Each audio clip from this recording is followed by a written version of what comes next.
Well, welcome back for session number 4 of our introduction to the different aspects of the Justice Creates course.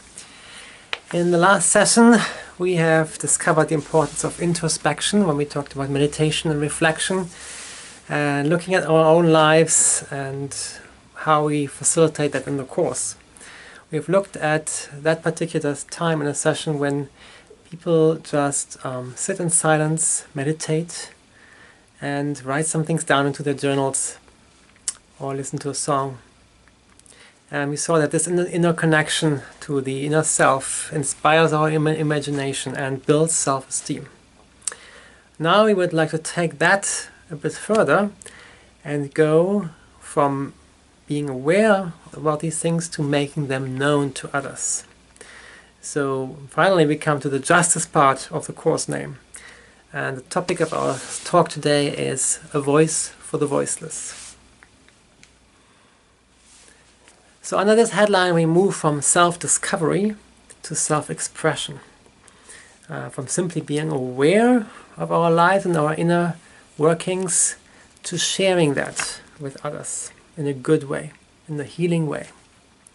So this has to do with justice because our target audience are usually marginalized people and people whose personal or interpersonal relationships have previously suffered injustice.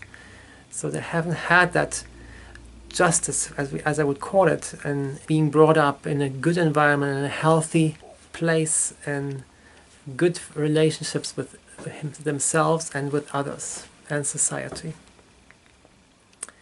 So our participants are usually voiceless people. They have nobody that cares for them or listens to their story.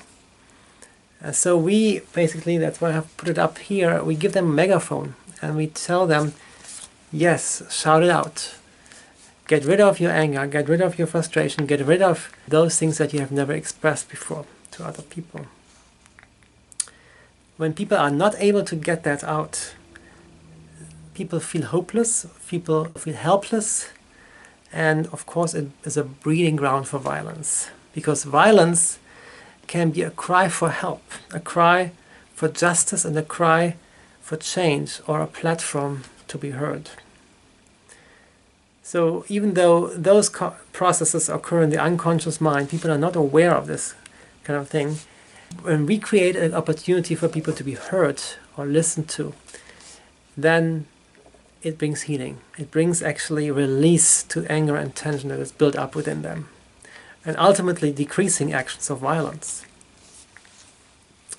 We will talk about the final exhibition a bit later, but we want the participants to know during the entire course that their artwork is important, that what they are putting down on paper, be it written or be it expressed in other ways of art, that it's a good thing and it's an important thing. So don't let them trash their pieces. I usually collect them. I can take a look at them myself, and I also can photograph them and put them into a report or put them onto a website to publish their art pieces. Of course, everything with their permission.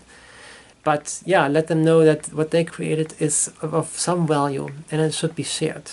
If you can arrange for a public exhibition, and we will talk about that a little bit later, at the end of the course, then that, of course, is the best thing. The most powerful way to hand your students a megaphone and say, this you can share with people. Share your life, share your story with the world.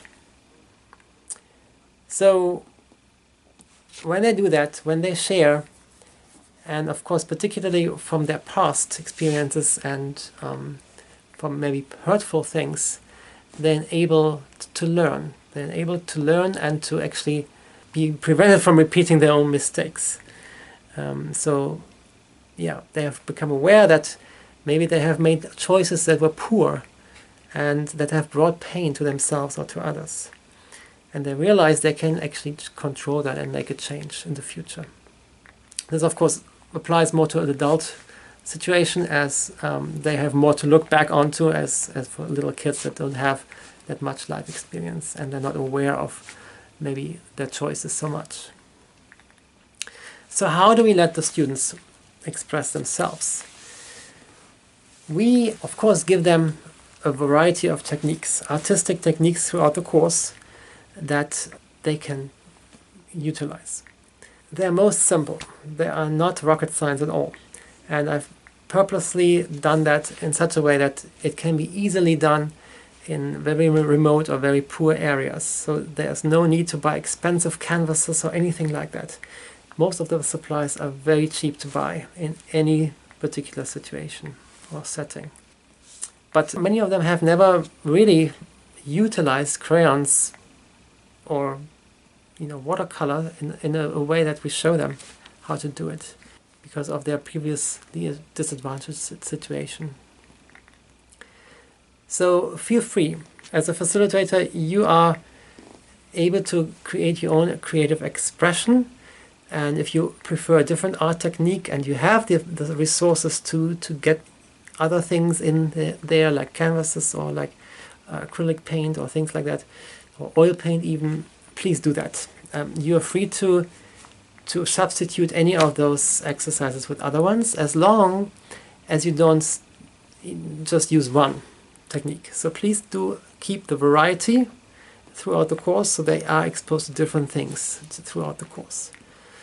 But you will see that they will discover giftings and talents that they didn't know were in them. They are discovering things about themselves in the process, and it leads to freedom. It really leads to the realization, if I can learn to paint or use watercolor in this way, I can maybe learn how to type. And if I can type, I can maybe become a secretary one day. Or if I can write down my own feelings, if I can learn that, if I can do that in this course, then maybe I become a journalist one day. I can, maybe. So it really gives them confidence to step out in new things, in the unknown, in those things they haven't tried before, and make them experiment with those things. And then ultimately they will be able to live out their passions and dreams, really. I think I mentioned it before, you give them these art techniques, and you yourself, you should know what you're doing and try them out beforehand, before the session. Give them hints and tips if they want to know more, but don't expect them to really be proficient and 100% perfect in maybe using the watercolor or using the collage technique, and don't expect that. So I would like to let some students talk, and you can see how it's fun to witness how they realize their own potential in the course. So here are some quotes. One of them said, "I can make something," or "Art is fun," or even "I have talent," "I can do artwork," "I can do anything if I put my mind to it," "I am proud of the work I did. I did not think I would produce anything like this. I feel good inside and happy, joyful and excited." This next one is from a teenage girl that you see in the picture here.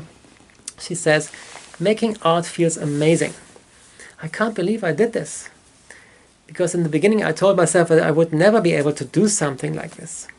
I thought my art didn't even look right. It didn't look how I wanted it to look, but now that I've put it all together, it looks amazing. Even the silhouettes we drew, I like it a lot." And that's talking about that piece that she put together for the final exhibition. So we would love to hear, even from your students, about how they felt and what they learned in this course, and specifically what they learned about themselves, of course. So go to this website, justcreate.space, that you have found this video on, and please share those testimonies. There's a place for you to just put in your own story, and let us know what they said, what the participants discovered about themselves. It would be really encouraging to us and to other people maybe coming to the website. So you can be a part of giving your students a voice, and the voice to the voiceless people. Thank you very much.